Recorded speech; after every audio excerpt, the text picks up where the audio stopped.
En mayo del año 2019 tuve el privilegio, por la misericordia del Señor, poder graduar de mi maestría. Así que contento con mi esposa, fuimos manejando hasta la ciudad de Louisville, Kentucky, que son como aproximadamente unas 12 horas. Y pues fuimos allá para celebrar la graduación y para festejar. Así que después de toda la fiesta y después de todo el festejo, cuando estábamos volviendo, más o menos ya habíamos manejado unas 10 horas, nos faltaban nada más 2 horas, estábamos cerca de Tulsa. Se nos ponchó o se reventó, ya sé como ustedes lo digan, una llanta, una goma, una cubierta, una rueda, en todos los idiomas latinos habido por haber. En las afueras de Tulsa se nos reventó la rueda. Así que eran como las 2 de la mañana, ya estábamos sumamente cansados y nos quedamos parados en una gasolinera. Y era justamente uno de los peores lugares que podía haber quedado, sin mentir, un lugar más peligroso y uno de los peores lugares en las afueras de Tulsa. Así que mientras que yo estaba tratando de reparar la rueda, de poner la rueda de auxilio, se nos acercan 2 hombres para tratar de ayudar y realmente lo que ellos querían era dinero a cambio, porque ellos querían seguir consumiendo vicios a esa hora de la madrugada. Así que el ambiente era bien tenso y por más de que yo no quería la ayuda de estos hombres, ellos a la fuerza se metieron y se metieron en el carro y empezaron a hacer todo eso. Así que estaba en una zona bien tenebrosa, estaba lleno de personas peleando, gritando, tomando, con distintos, consumiendo algunos vicios. Así que yo me sentía sumamente con miedo. Yo estaba cansado. Yo tenía miedo de que me roben a mí o me hagan daño o a mi esposa. Y tenía mi mochila, tenía mi computadora, donde tengo todos mis libros y todas mis cosas. Así que yo tenía mucho miedo y realmente estaba bien cansado. Pero estos 2 hombres que me estaban ayudando, obviamente se podía ver claramente de que estos hombres tenían vidas completamente rotas, completamente quebrantadas. Y ellos mismos, por más de que lo único que yo quería era irme de ahí. Pero ellos mismos me empezaron a hablar y preguntar, ¿qué hace? Yo digo, bueno, yo soy pastor. Entonces me empezaron a hablar me hicieron preguntas de Cristo, de Dios. Pero tristemente y para vergüenza mía, por más de que yo tenía la oportunidad perfecta para poner en práctica el título de maestría que yo acababa de ganar, yo tenía tanto miedo esa noche. Yo estaba tan cansado y temía por la vida de mi esposa y de todas estas cosas, que todo lo que yo quería era irme, todo lo que yo pensaba era mi comodidad, era estar seguro y desistir de hablar absolutamente nada, porque yo lo único que quería era irme de ahí. Yo tenía tanto miedo, estaba tan cansado, tenía tantas cosas que decidí no hablar y terminar lo más rápido posible para poder irme y llegar a mi casa. Así que yo creo que de alguna u otra manera, así como me ha pasado a mí, a todos nosotros nos ha pasado que por temor, ya sea por miedo al rechazo, ya sea por vergüenza, timidez o por cualquier otra oportunidad, teníamos la posibilidad de ser testigos fieles de Cristo, pero como nos paralizamos por el miedo, por la vergüenza, decidimos no ser un testigo de Cristo y perdemos la posibilidad de testificar fielmente de Cristo a otras personas. Y en esta mañana, como pueden ver en sus pantallas, queremos continuar con nuestra serie de sermones expositivos en el libro de Apocalipsis o los mensajes de la iglesia del Apocalipsis. Y hemos dicho rápidamente a modo de repaso, la semana pasada dijimos que Apocalipsis es una carta escrita por Jesucristo mismo con destinatario a su amada iglesia. Y la razón por la cual escribió esta carta es para animar y para guiar a su iglesia a cómo podía cumplir con su tarea de perseverar y de ser testigos fieles en medio de toda la persecución que ellos estaban pasando, en medio de un mundo que odia a Cristo y que por lo tanto es hostil en contra de su iglesia. Así que estos 7 mensajes que vamos a ver son realmente advertencias, son peligros o son dificultades con las que todas las iglesias, no solamente estas 7 iglesias, todas las iglesias debemos luchar en nuestra tarea de perseverar y de ser un testigo fiel. Hoy queremos ver el segundo mensaje o el segundo mensaje de la segunda iglesia. Así que yo les pido, si por favor pueden abrir sus Biblias y leamos juntos Apocalipsis capítulo 2, versículos del 8 al 11. Apocalipsis capítulo 2, versículos del 8 al 11. Mientras que ustedes buscan y pueden ver en sus pantallas, el título del sermón de esta mañana es El peligro de paralizarse por miedo al sufrimiento. El peligro de paralizarse por medio al sufrimiento. Así que leamos juntos Apocalipsis capítulo 2, versículos del 8 al 11. Dice lo siguiente: escribe al ángel de la iglesia en Esmirna, el primero y el último, el que estuvo muerto y ha vuelto a la vida, dice esto: yo conozco tu tribulación y tu pobreza, pero eres rico, y la blasfemia de los que dicen ser judíos y no lo son, sino que son sinagoga de Satanás. No temas por lo que estás por sufrir. Yo te digo que el diablo echará a algunos de ustedes en la cárcel para que sean probados y tendrán tribulación por 10 días. Sé fiel hasta la muerte y yo te daré la corona de la vida. El que tiene oído, que oiga lo que el Espíritu dice a las iglesias. El vencedor no sufrirá daño de la muerte segunda. Oremos. Padre Santo, venimos a esta mañana a implorarte, a rogarte que tú hables un sermón mucho más poderoso de que yo pueda hablar. Te ruego, Espíritu Santo, de que tú hables directamente en los corazones de mis hermanos y aún a pesar de mí y de mis dificultades, que tú puedas claramente, Señor, hablar a los corazones de mis hermanos. Y ayúdanos, Señor, a poder ver claramente nuestra situación y a podernos darnos cuenta de cómo estamos, Señor, y lo que necesitamos cambiar. Toda la honra y toda la gloria sea solamente para ti. En tu nombre oramos. Amén. Así que este segundo mensaje de Cristo va dirigido para la iglesia que estaba en Esmirna.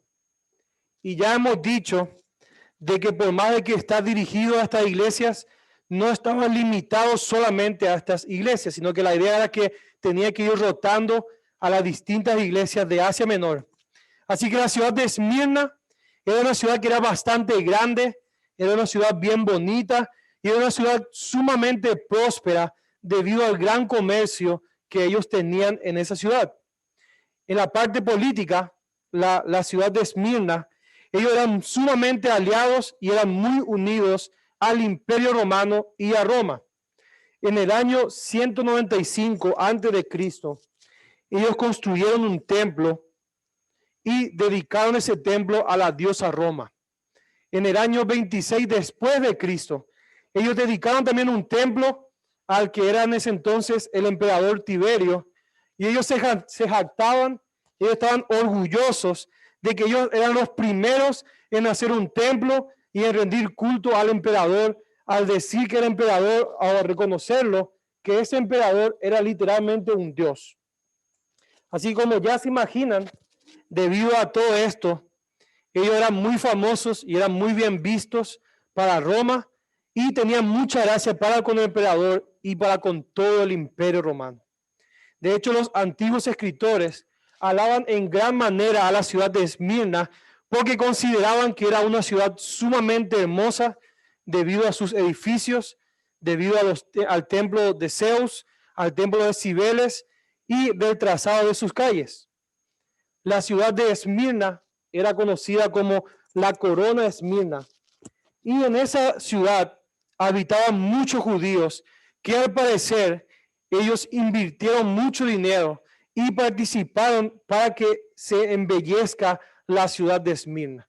Así que a cambio de que ellos pusieron mucho dinero para que la ciudad de Esmirna sea muy bonita, ellos se ganaron el respeto y se ganaron la libertad religiosa. Ellos, de todos los pueblos, ellos eran los únicos al cual el imperio romano no le obligaba a venerar al emperador y ellos podían tener su propia religión. Ellos lo único que no están obligados. Así que los cristianos al comienzo eran tratados como una secta, como un grupo de los judíos, pero después ellos, los judíos mismos, los separaron y los cristianos perdieron el privilegio de adorar a Dios. Por lo tanto, ellos eran sumamente perseguidos. Sammy, si me puedes traer por favor el micrófono a mano porque se me está moviendo mucho esto. Voy a cambiar rápidamente.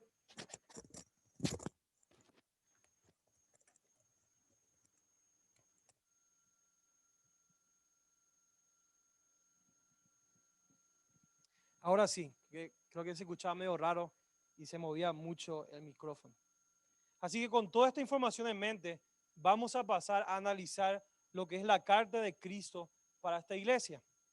Y como hemos dicho la semana pasada, de manera sumamente cuidadosa y de manera específica, Cristo elige cómo es que Él se va a introducir a cada una de las iglesias, sabiendo exactamente qué era lo que Cristo necesitaba recordar y qué era lo que esta iglesia necesitaba volver a escuchar acerca de Cristo. Así que esta iglesia estaba enfrentando mucha persecución y hasta ellos tenían peligros de ser asesinados y de ser aniquilados.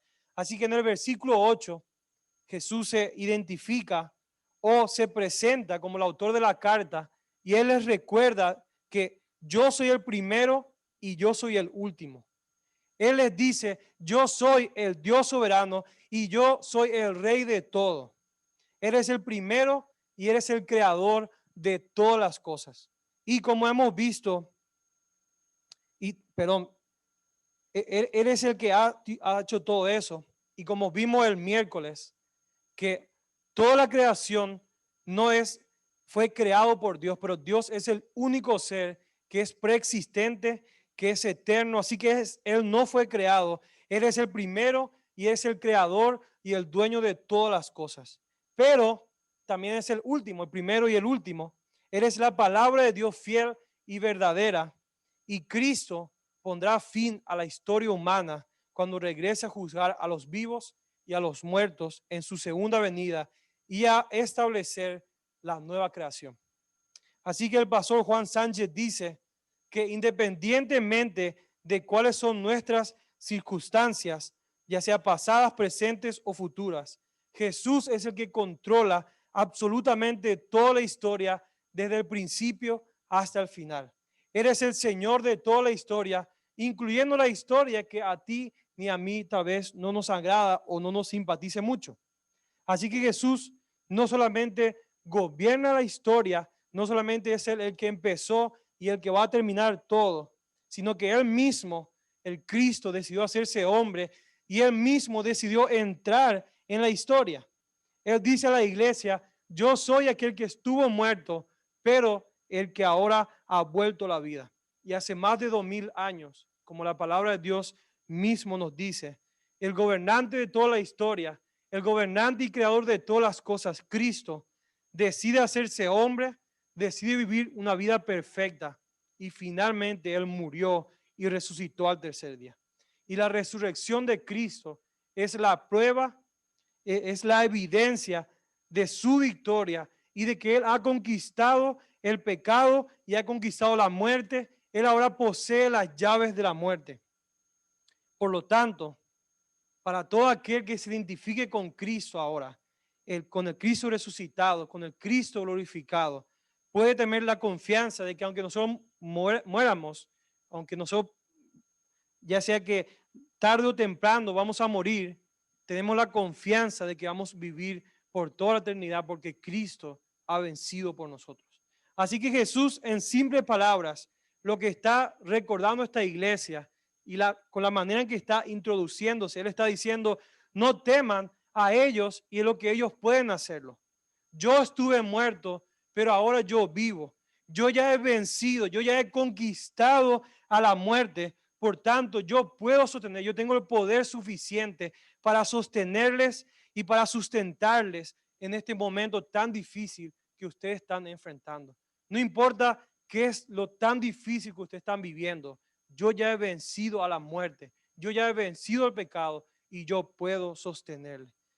Cristo es el buen pastor que aunque esta iglesia esté pasando por el valle de sombra y de muerte, Cristo estaría allí para pastorear y para cuidar a esta iglesia. Así que esta iglesia y nosotros necesitamos recordar y necesitamos escuchar una y otra vez que Cristo es el que está centrado en el trono. Cristo es el dueño y el Señor de todo y es el que controla todas las cosas. Sean buenas y sean malas, todo pasa por el control de Cristo.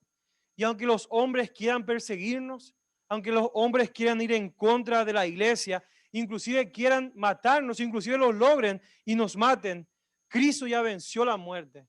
Por lo tanto, nosotros tenemos la confianza de que vamos a resucitar algún día con Él y vamos a vivir eternamente con Él para siempre. Así que Cristo no solamente ha estado en la muerte, sino que la Biblia dice que Cristo mismo le ha sacado el aguijón de la muerte, ha ganado el sepulcro, como dice 1 Corintios 15, y si quieren anotarlo, 1 Corintios 15, del 54 al 58, donde habla de cómo Cristo ya ha vencido a la muerte. Así que para nosotros y para todos los verdaderos creyentes, nuestra unión con Cristo es eterno, con Cristo es eterno. Nada ni nadie puede separarnos de Cristo. Nuestra relación con Cristo no puede ser rota, porque Él es más grande que cualquier ser humano, que cualquier política, que cualquier movimiento y cualquier estado y hasta la muerte misma. Sin embargo, mis hermanos, por más de que eres tan grande, eres tan fuerte, eres el dueño y señor de todo. Cuando tú y yo pasamos por tiempos difíciles, cuando pasamos por sufrimiento, el sufrimiento tiende a sorprendernos, el sufrimiento tiende a paralizarnos y el solo hecho y saber que resucitaremos algún día, a veces parece que no es suficiente para evitar el sufrimiento, no es suficiente para que nos paralicemos de miedo. Es por eso que Jesús en esta carta tiene mucho para decir a su iglesia. Así que después de introducirse en el versículo 8, Jesús va a pasar a dar su evaluación o el diagnóstico de esta iglesia en el versículo 9. Ahora es interesante que a la iglesia de Esmirna, a diferencia de la iglesia de Éfeso, aquí nosotros no encontramos ningún comentario negativo, ni tampoco encontramos ninguna amonestación. Ahora, ¿cuál era la diferencia con Éfeso? ¿Acaso la iglesia de Esmirna era una iglesia perfecta, que no tenía ningún error y que era perfecta? Y definitivamente eso no era la razón, porque eso no existe. No existe ninguna sola iglesia que es perfecta, porque la iglesia está constituida por hombres y mujeres que todos somos pecadores. Así que si hay una iglesia, hay pecado y hay error, y no existe la iglesia perfecta.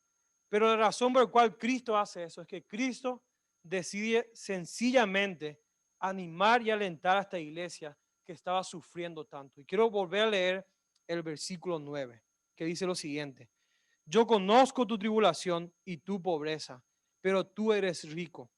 Y la blasfemia de los que se dicen ser judíos y no lo son, sino que son sinagoga de Satanás. Y como dije la semana pasada, Cristo conoce a la perfección cuál es el estado de su iglesia. Cristo sabe cómo está cada uno de su iglesia y cada una de las personas que están a la iglesia. Él no es indiferente a lo que estaba pasándole a Esmirna.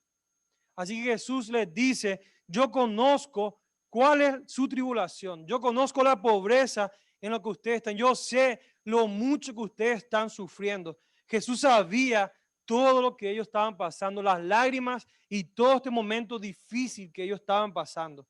Así que la frase de Jesús aquí es una frase que expresa empatía. Jesús poniéndose en el lugar, Jesús conoce, Jesús se compadece y siente la tribulación de su amada iglesia. Una vez más, Él no es indiferente. Y Jesús le dice a la iglesia que Él sabía la tribulación y la pobreza que ellos estaban pasando. Y la razón por la cual, a pesar de que Esmirna era una ciudad sumamente rica, ellos eran pobres, porque al ser cristianos, todo el imperio y toda esta ciudad, automáticamente sus bienes eran confiscados, la gente no quería hacer comercio con ellos y estaban sufriendo mucha persecución, de tal manera de que la mayoría de ellos era bastante pobre económicamente. Pero como dice Jesús, aunque ellos eran pobres económicamente, ellos eran ricos delante del Señor. Y me gusta el comentario del pastor Salvador Gómez, que él dice que con esta frase de Jesús, él está destruyendo por completo a la teología a la falsa teología de la prosperidad.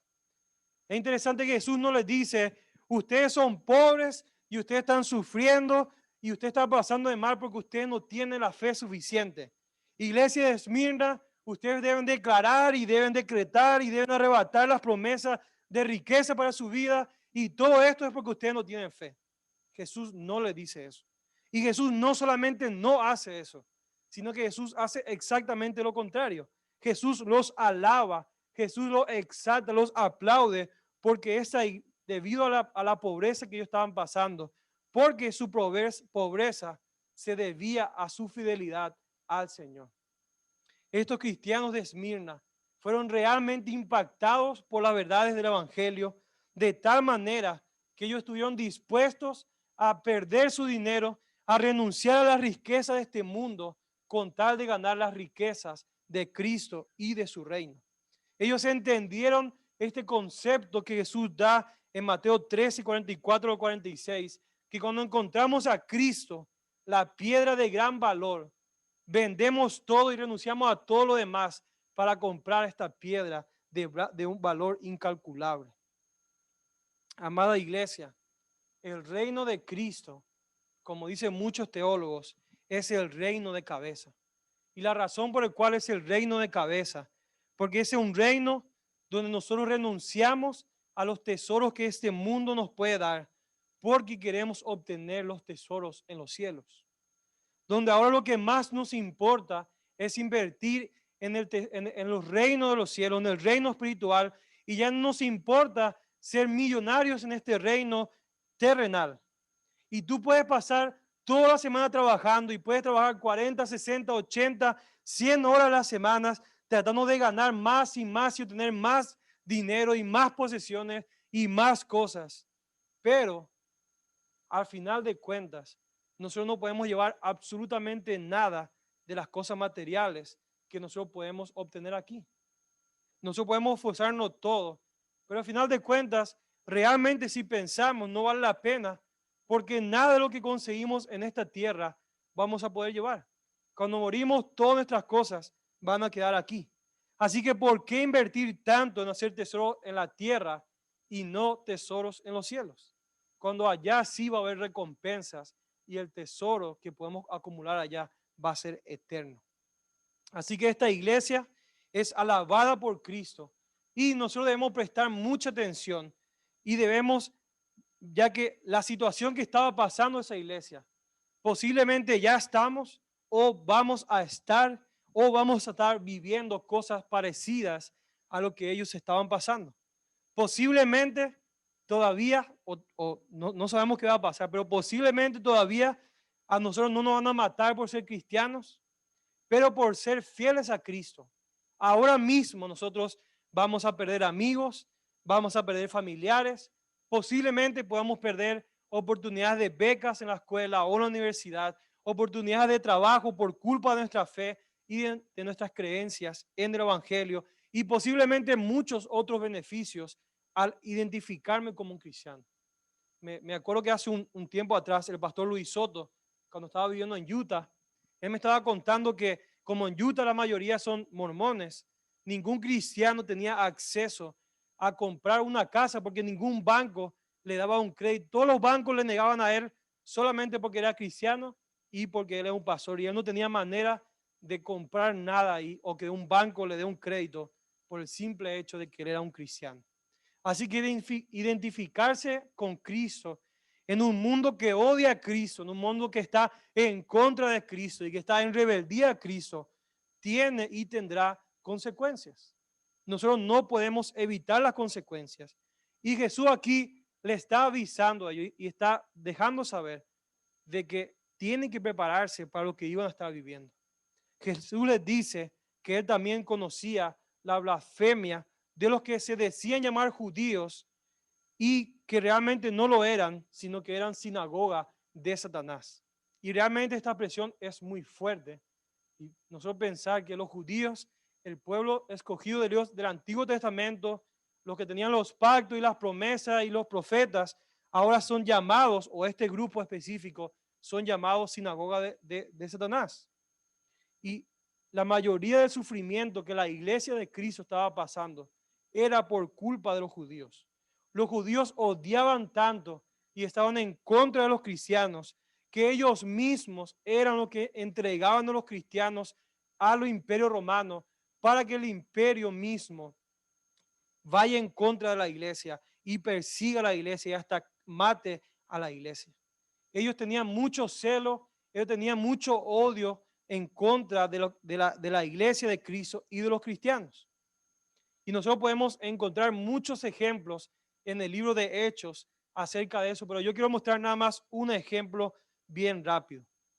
Y Pablo fue a Antioquía de Pisidia, vamos a ver eso en Hechos 13, y Pablo estaba predicando el evangelio ahí, y mucha gente estaba creyendo, había mucha gente que se estaba convirtiendo.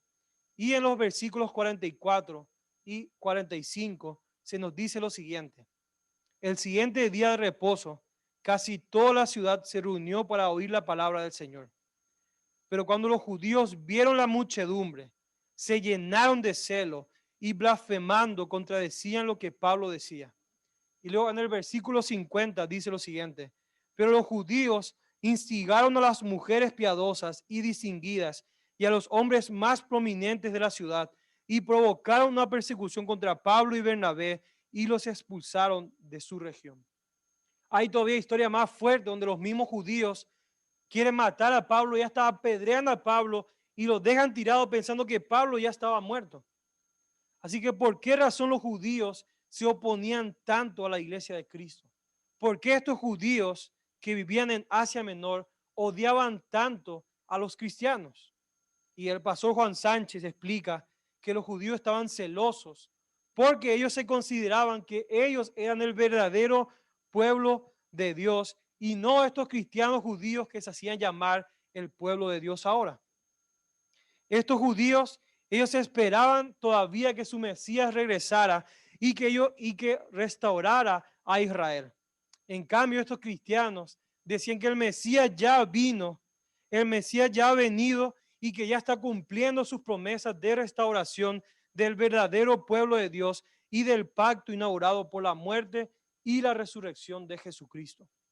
Así que estos judíos, tristemente, porque creían que nacieron en Israel o porque culturalmente eran judíos, ellos creían que todavía seguían siendo el verdadero pueblo de Dios.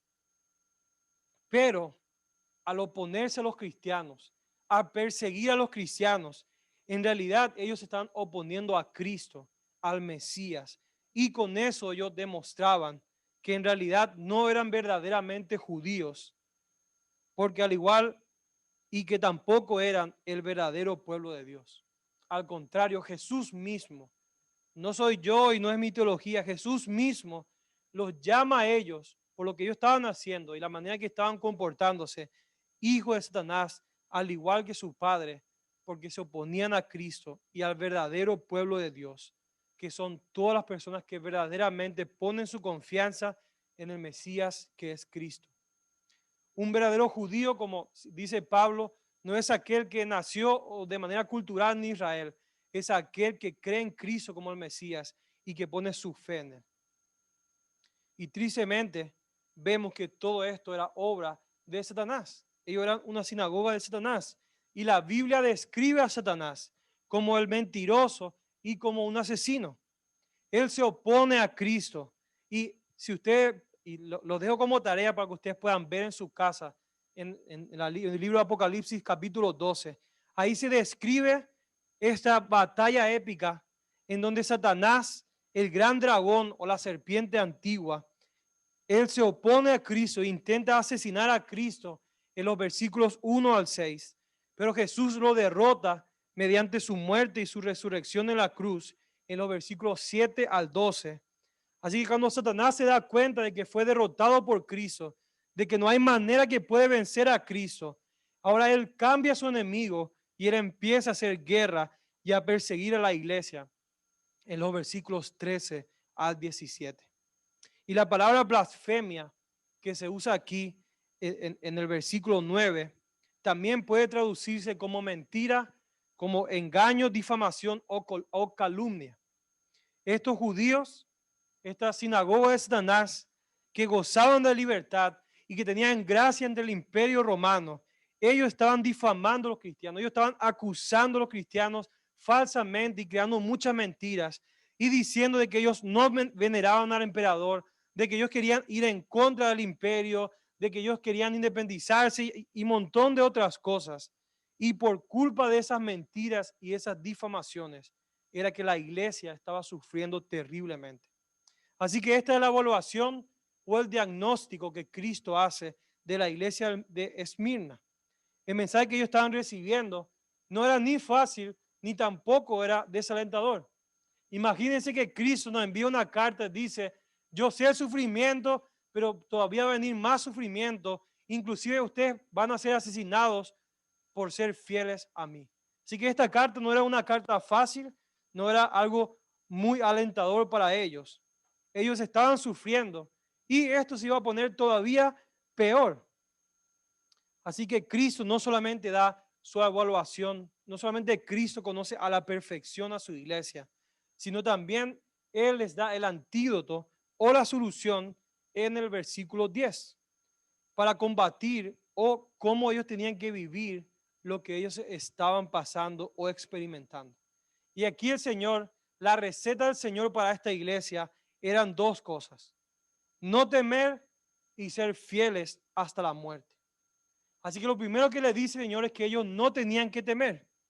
Y el Señor aquí estaba preparando a esta iglesia. Él en ningún momento les dice, iglesia, no se preocupen, todo va a pasar, todo va a estar bien y no se preocupen, no, a usted no le va a pasar nada. No, Él no dice eso. El Señor es honesto con esta iglesia y les dice, iglesia, va a venir persecución. Momentos bien difíciles van a pasar y se va a poner peor. Por lo tanto, ustedes tienen que mantenerse firmes, ustedes tienen que mantenerse fieles y sin temor a lo que los hombres le pueden hacer a ustedes. Como estamos aprendiendo en esta serie, ser un discípulo de Cristo en un mundo que está en contra de Él, sí o sí significa sufrimiento y oposición. Esto no debe sorprendernos a nosotros. De hecho, lo que debería de sorprendernos a nosotros es que si nosotros nos llamamos un cristiano verdadero y no estamos experimentando ningún tipo, por más mínimo, de rechazo, de sufrimiento o de persecución, eso sí debería de sorprendernos. Y Cristo enseña aquí que cuando pase la persecución, que va a pasar sí o sí, cuando eso ocurra, nosotros no debemos de tener miedo. Y la iglesia no debe tener miedo y no debe paralizarse con el miedo. Y hay que poner las cosas de perspectiva. Como dice en 2 Corintios 4:17, el sufrimiento que ahora padecemos es solo ligero y es corto y es breve en comparación con todo el peso eterno de la gloria que espera para todos los vencedores que fielmente perseveran en Cristo. Y Jesús le recuerda a la iglesia de Esmirna que este sufrimiento que ellos iban a pasar, por más de que iba a ser difícil, iba a ser un sufrimiento temporal. Y Jesús les dice aquí que ellos iban a ser encarcelados por 10 días. Ahora, hay muchas maneras de cómo interpretar estos 10 días y debemos recordar que el libro de Apocalipsis y el género apocalíptico usa mucha numerología. Así que lo que yo creo que Jesús, la esencia de lo que Jesús está diciendo aquí, con esos 10 días, es que sí, va a venir sufrimiento, va a venir persecución y va a venir tiempos difíciles, pero todo eso va a tener un fin. Todo esto va a ser breve, esto va a pasar y aunque posiblemente en nuestra vida el sufrimiento nunca pase y nosotros podemos sufrir toda la vida, igual es pequeña y es breve, perdón, comparado con el gozo eterno que podemos recibir en Cristo. Otra cosa que Jesús les recuerda a ellos es que la fuente de este sufrimiento, la razón por la cual, o la fuente que los hacía pasar por momentos difíciles, no era en primera instancia los judíos, ni tampoco las autoridades romanas, sino que Satanás mismo era el que estaba detrás de esta persecución a la iglesia. Y debemos recordar que la batalla que nosotros enfrentamos contra la iglesia no es batalla, o nuestra batalla no es contra otras personas, no es contra un grupo de personas, no es contra otra religión, ni tampoco contra un movimiento o contra un gobierno o contra el Estado, ni nada de eso. Nuestra batalla como iglesia y como cristianos es una batalla espiritual. Así que nuestra tarea contra las otras personas que sufrimos no es pelear contra ellos, y especialmente los que nos persiguen, sino que es orar por ellos, es predicar el evangelio a ellos, es amar a ellos. Y con eso en mente es que Jesús dice que nosotros debemos dar otra mejilla, que nosotros debemos amar a nuestros enemigos, porque ellos simplemente lo que están haciendo es lo que Satanás lo está mandando a hacer. Y el libro de Efesios habla cómo Satanás literalmente es el príncipe de este mundo, cómo él gobierna todo que no es cristiano. Y la manera que describe en el capítulo 2, en los primeros versículos, es como que Satanás tiene como títere o como un puppet a toda persona que no es cristiano. Así que él utiliza todas estas entidades, a estas personas, para ir en contra de la iglesia. Así que nuestros enemigos no son las personas a las cuales debemos amar y predicar el evangelio. Nuestra lucha no es contra sangre ni carne, sino que contra potestades, contra demonios y contra todo tipo de personas. Así que cuando nos atacan, cuando sufrimos, nosotros no debemos tomar como algo personal este ataque, sino que debemos entender que estas personas están perdidas y que tristemente Satanás está jugando con la vida de estas personas. Así que finalmente, en este primer antídoto que Jesús les da a la iglesia de Esmirna, Él les indica cuál es el motivo de su sufrimiento. Y Dios, como el soberano de todo, como el que tiene control de todo, Él mismo iba a permitir que su iglesia pase por el sufrimiento para que la iglesia sea aprobada. Lo voy a volver a decir. Jesús, que es el dueño de todo, que tiene el control de todo, Él estaba permitiendo, Él no estaba haciendo que su iglesia sufra, pero Él estaba permitiendo que su iglesia sufra porque Él estaba probando a su iglesia. Y nosotros esta misma idea lo podemos encontrar y leer en la vida de Job. Dios mismo permitió que Job sea zarandeado porque Él estaba probando y Él estaba viendo la reacción de Job. Y aunque esta idea nos resulta extraña y nos es difícil de entender, nosotros tenemos que comprender que para el cristiano todas las cosas que nos ocurran nos ayudan para bien. Y especialmente todo el sufrimiento que nosotros pasamos tiene un propósito específico y tiene una razón de por qué Dios permite el sufrimiento en nuestras vidas. El sufrimiento es un medio que Dios utiliza para transformarnos, para moldearnos, para que nosotros podamos parecernos cada día más a su Hijo Cristo. El fuego de las pruebas, el sufrimiento, no solamente purifica nuestra fe, sino que también demuestra quién es un verdadero cristiano y quién no lo es. Y como dije la semana pasada, yo fácilmente puedo crecer en conocimiento intelectual, yo puedo conocer muchas cosas y entender la sana doctrina, pero la única manera de cambiar mi carácter, la única manera de moldear mi corazón, de que mi carácter y mi corazón crezca y sea más piadoso, es por medio de las pruebas, por medio del sufrimiento, por medio del dolor y por medio del fuego. Jesús no desperdicia ningún sufrimiento, sino que es la llave maestra que Él utiliza para trabajar con nosotros y para que por medio de este sufrimiento pueda fortalecer nuestra fe como un medio para perseverar y para hacernos más fuertes en Cristo. Y una vez más, yo sé que esto es difícil de entender y tal vez a algunos no les guste, pero Dios permite el sufrimiento del cristiano para su gloria y para nuestro bien. De modo que nosotros podamos ser transformados y parecernos más a Cristo cada día. El segundo antídoto que Jesús les da a la iglesia de Esmirna es que ellos deberían seguir fieles hasta la muerte. Cristo les reclama a ellos y les pide a ellos como antídoto la fidelidad absoluta, tanto para ellos como para nosotros. ¿Qué tan fiel debemos ser para Cristo? Y aquí dice que debemos ser fieles aún hasta la muerte. Y para algunos cristianos, para uno de estos cristianos de la iglesia de Esmirna, literalmente su fidelidad a Cristo le estaba costando la vida entera. O la prisión o otras cosas malas. Y todos nosotros, yo sé muy bien que todos tenemos estándares de fidelidad. Todos entendemos lo que significa la fidelidad y tenemos estándares para medir cómo es la fidelidad. de manera simple, ¿cómo ustedes considerarían confiable a un carro que lo deja tirado 2 o 3 veces por semana? No. ¿Ustedes considerarían a un empleado confiable si de 6 días que trabaja, 1 o 2 días falta sin venir y sin justificarse y solamente hoy me quedé durmiendo, tengo otras distracciones? ¿Usted consideraría que ese es un empleado fiel y fidedigno? No. Un banco consideraría fidedigno a un cliente, o si yo tengo que pagar 12 meses mi deuda y yo solamente pago 10, de 12 yo pagué 10. ¿Soy un cliente fidedigno y confiable para el banco? No. Yo creo que nada de estos estándares diríamos que eso es fiel.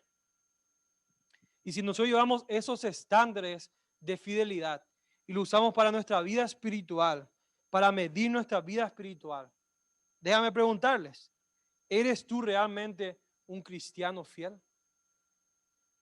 Así como tú y yo esperamos que nuestras cosas y las demás personas sean confiables y cumplan con todas para así considerar a alguien confiable, Cristo demanda fidelidad y que nosotros seamos confiables para Él. Así que la verdadera pregunta no es si tú te consideras una persona confiable. La pregunta es si Cristo considera que tú eres un cristiano confiable. Si tú estás siendo fiel de acuerdo con los estándares que Cristo en su palabra nos ha dado y con los estándares de fidelidad que Él nos da. Y lo que Él nos dice es que yo tengo que ser fiel aún hasta la muerte. Yo tengo que estar dispuesto a aún entregar mi vida si Cristo así me lo demanda. Y para todos los que somos verdaderamente fieles y nos mantenemos ahí, Él dice que al final va a dar la corona de la vida para ellos. Pero para eso necesitamos fidelidad hasta la muerte. Pero tristemente, hermanos, nosotros muchas veces no actuamos de manera fiel. Cristo nos manda fidelidad hasta la muerte, pero nosotros no somos capaces de serle fiel en el trabajo porque tengo vergüenza. Yo no soy capaz de compartir con mi familia, con mis hermanos, con mis compañeros, con mis amigos, porque tengo miedo de que van a decir de mí. O porque voy a perder 1 o 2 amigos, que por cierto ni son todos amigos. Entonces, el estándar de Cristo es alto. El vencedor es aquel que es fiel hasta la muerte. Pero tristemente, nuestro estándar de fidelidad con las cosas de afuera es bien alto. Con las cosas del mundo es bien alto. Pero con las cosas espirituales y de Dios, no, ahí sí es bien bajo. Ahí sí Cristo es amor y está todo bien y como si fuera Dios un abuelito que con que yo le dé un poquito de amor y cariño de vez en cuando, ya eso es suficiente. Así que la carta de Cristo a Esmirna, después de dar el antídoto y el diagnóstico, Cristo termina con una promesa para los vencedores en el versículo 11. Y la promesa para los vencedores es que a todo aquel que es fiel hasta la muerte, no sufrirá daño de la muerte segunda o la segunda muerte.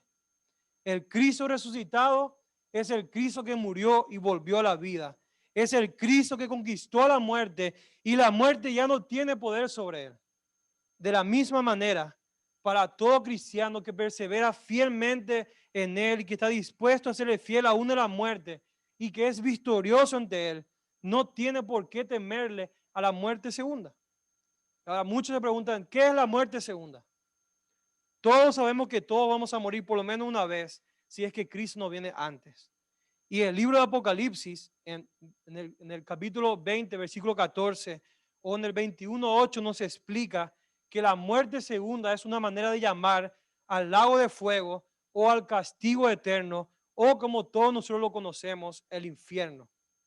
Así que para todo verdadero seguidor de Cristo, no hay razón para tenerle temor a la muerte segunda o al infierno por lo que Cristo ha hecho en nuestro lugar.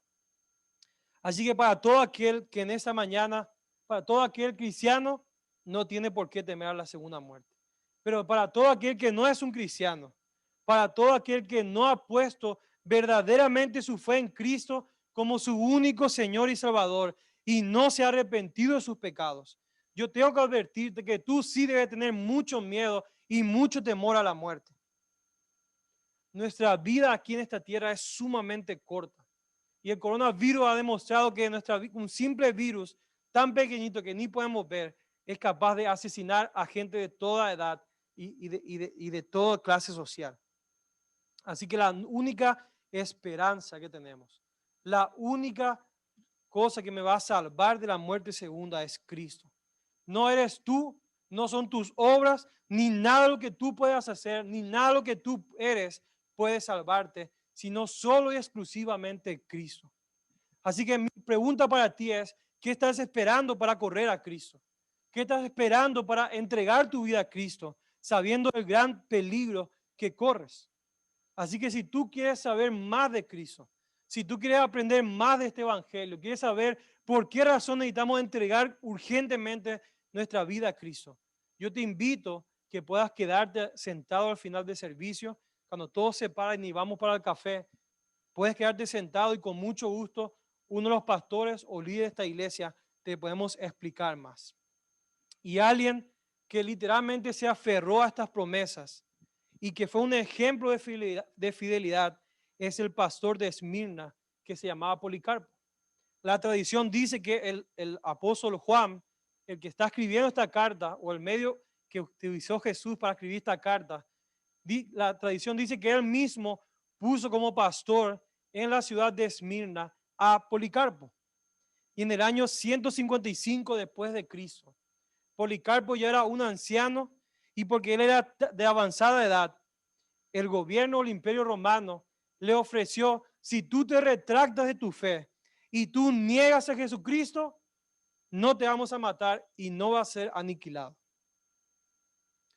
Pero Policarpo respondió lo siguiente: yo he servido a mi Señor Jesucristo durante 86 años y nunca me ha causado daño alguno el mismo. ¿Cómo puedo negar a mi rey que hasta el momento me ha guardado de todo mal y además me ha sido fiel en redimirme? Y al escuchar el testimonio de Policarpo, el gobernador presionó un poquito más y él amenazó a Policarpo de que si él no se arrepentía y no daba vuelta a su fe, Policarpo iba a ser comido o tirado en el foso por las distintas fieras. Y hasta él le dijo, yo tengo listas las fieras y te echaré a ellos a menos que tú cambies de pensar. Pero Policarpo, sin temor alguno, respondió, tráigame las fieras, porque no cambiaré mi fe. No es razonable cambiarnos del bien al mal por razones de la persecución. Mejor sería que los hacedores de mal se conviertan del mal al bien. Y el gobernador una vez más presionó a Policarpo y le dijo, está bien, si tú no quieres negar tu fe y no quieres negar a Jesucristo y no tienes miedo ni de las fieras y no tienes miedo de nada que te digo, pues entonces yo te voy a quemar vivo. Y una vez más Policarpo le respondió a él, usted me amenaza con el fuego, que tal vez me ardará por una hora y luego se apagará. Pero usted no sabe de la llama del juicio de Dios, que es preparada para el castigo y tormento eterno de los impíos. Pero ¿por qué demora? Traiga las fieras, prende el horno, prende el fuego, o traiga lo que fuera, porque ningún tormento de este mundo me hará negar a Cristo, mi Salvador y mi Señor. Una vez más, mis hermanos, tengamos por seguridad que todo aquel que es un verdadero cristiano y que se identifique con Cristo y que quiera ser un testigo fiel, que persevera hasta el final, de alguna u otra manera va a experimentar constantemente persecución y va a ser perseguido. Esa es la realidad que todos los cristianos tenemos que enfrentar. Así que la pregunta es, ¿cómo vamos a responder? ¿Qué haremos cuando estamos ante las situaciones difíciles o el sufrimiento o la persecución? ¿A quién vamos a tener más? ¿Tenemos miedo de lo que haga el mundo o tenemos miedo y temor de nuestro Salvador y de negarla a Él? Esta carta de Apocalipsis nos advierte que el miedo por el sufrimiento no nos debe paralizar a los cristianos, porque Cristo ya venció la muerte y no hay nada que el mundo pueda hacer que Cristo no tenga el control. Y tristemente, mis hermanos, las personas que vivimos en este país por culpa de la idea de la comodidad, la idea de la comodidad y la seguridad es tan fuerte en nosotros que la mayoría de nosotros esperamos servir al Señor sin que nos cueste absolutamente nada y sin que sea difícil. En muchos casos, la seguridad y la comodidad de este país se ha convertido en ídolo que nos estorba y nos refrena y nos impide cumplir con el llamado de Dios que Él nos ha encomendado de ser fieles testigos de Él. Señor, te vamos a servir siempre y cuando me asegure que yo voy a estar cómodo, que yo voy a estar seguro, que no me va a costar nada y que va a ser fácil o que nadie se va a burlar de mí, que nadie me va a dejar de amar o que nadie me va a rechazar. La iglesia fue llamada a brillar en medio de las tinieblas, a hacer una luz en medio de la oscuridad, a predicar el evangelio a todo aquel que está quebrantado y que está en necesidad de Cristo. Pero ¿cuántos de nosotros realmente estamos dispuestos a predicar a los que no nos quieren o a los que nos rechazan? ¿Cuántos de nosotros estaríamos dispuestos a renunciar al sueño americano de este país, a renunciar al consumismo y la abundancia de este país para volver a nuestros países o a otro país que también tiene tanta necesidad del evangelio? ¿Cuántos de nosotros estaríamos dispuestos tal vez a mudarnos a un vecindario donde vive gente de clase social más baja, donde hay mucha necesidad y donde ellos urgentemente necesitan un evangelio para ser testigos y ser luz en medio de esta comunidad difícil? ¿Cuántos de nosotros realmente estaríamos dispuestos a predicar sabiendo que me van a rechazar? ¿Cuántos de nosotros predicaríamos o predicamos e invirtiemos tiempo en todos aquellos que no son deseados de la comunidad, como los drogadictos o los alcohólicos o las prostitutas o los homeless o las personas que tal vez nos pueden hacer daño? ¿Cuántos de nosotros estaríamos dispuestos a renunciar a mi seguridad, a mi comodidad e inclusive arriesgar mi vida para que otros escuchen de Cristo y puedan ser liberados de las garras del enemigo por medio del precioso evangelio? La triste realidad, mis hermanos, es que nosotros no queremos sufrir. Nos hemos acomodado tanto y nos amamos tanto a nosotros mismos y nuestro bienestar y nuestra comodidad y nuestra seguridad, que amamos más a eso que lo que amamos a Cristo. Y yo quiero recalcar las palabras de Jesús en Marcos 8, 34 al 38. Llamando a la gente y a sus discípulos, Él les dijo: si alguno quiere venir en pos de mí, niéguese a sí mismo y tome su cruz y sígame. Porque todo el que quiera salvar su vida la perderá. Y todo el que pierda su vida por causa de mí y del evangelio, la salvará. Porque ¿qué aprovechará el hombre si ganara todo el mundo y perdiera su alma? ¿O qué recompensa dará el hombre por su alma? Porque el que se avergonzara de mí y de mis palabras en esta generación adúltera y pecadora, el Hijo del Hombre se avergonzará también de él cuando venga en la gloria de su Padre con los santos ángeles.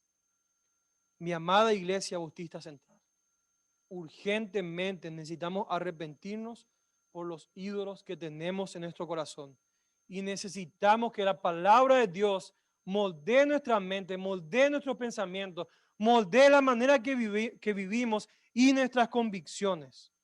Que Cristo sea el que tome el control de mi vida y no mi seguridad y no yo y no mi propio bienestar. Así que de manera simple, ¿con quién vas a compartir en esta semana? ¿Con qué familiar o amigo o compañero que no te atrevías vas a compartir o le vas a predicar esta semana? ¿Qué vas a hacer por el glorioso Cristo y el glorioso Evangelio en esta semana? Y es mi oración esta mañana, que el Señor nos conceda una fe y un amor tan fuerte al Señor como la tenía este pastor Policarpo. Que él se aferró al Cristo glorificado, él se aferró a las promesas de que él había dado, de tal manera que no hubo nada que le hizo temer y que le haga retroceder a la obra que Dios le había encomendado, que es ser un testigo fiel que persevera hasta el final, inclusive hasta la muerte. Oremos.